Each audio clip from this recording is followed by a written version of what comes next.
গাজীপুরে চলছে বন বিভাগের উচ্ছেদ অভিযান, গুড়িয়ে দেয়া হচ্ছে অবৈধ স্থাপনা। এ বিষয়ে আরো জানাতে যোগ দিচ্ছেন সহকর্মী হুসাইন আলী বাবু। একটু জানাবেন, অভিযানে এখন পর্যন্ত কতটি স্থাপনা উচ্ছেদ করা হলো আর সবশেষ চিত্র কি দেখছেন সেখানকার, আমাদের একটু জানাবেন। কলি, প্রথমেই যদি জানিয়ে রাখি, সকাল 10টা থেকে কিন্তু আসলে এই উচ্ছেদ অভিযান চলছে।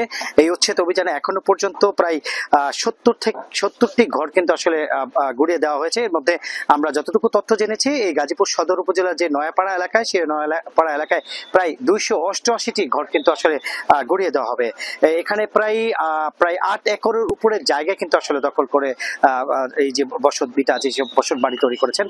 সকালে কিন্তু উচ্ছেদ অভিযানে তাদের বন বিভাগের বাধা বিঘ্নিত হতে হয়েছে, কারণ এখানকার যারা বসবাস করছেন, যারা দীর্ঘদিন ধরে, তারা কিন্তু এই রাস্তায় ব্যারিকেড দিয়েছিলেন। তখন কিন্তু আসলে বন বিভাগের বাহিনী, আইন শৃঙ্খলা বাহিনীর সহযোগিতা নিয়ে আসলে সেনাবাহিনী যখন এসেছেন, বিজিবি র্যাব যখন এসেছেন, তখন কিন্তু আসলে এই যে যারা রাস্তায় ব্যারিকেড দিয়েছেন, তারা কিন্তু আসলে রাস্তা থেকে সরে গিয়েছেন। এখনো কিন্তু আসলে উচ্ছেদ অভিযান চলছে।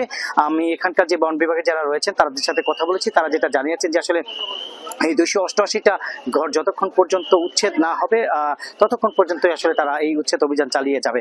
কিন্তু তাদের নির্দিষ্ট কোনো টাইমের কথা বলেছিলাম, সে তারা কিন্তু নির্দিষ্ট টাইম কিন্তু বলেনি যে যতক্ষণ পর্যন্ত এটা শেষ না হবে ততক্ষণ পর্যন্ত আসলে এই উচ্ছেদ অভিযান চলবে। দেখতেই পাচ্ছেন যে এই আশেপাশে যেসব রাস্তার পাশে যেসব বন বিভাগের জায়গা কিন্তু আসলে দখল করে ঘর নির্মাণ করেছিল, সেই সব ঘর কিন্তু আসলে ভেঙে দেওয়া হয়েছে।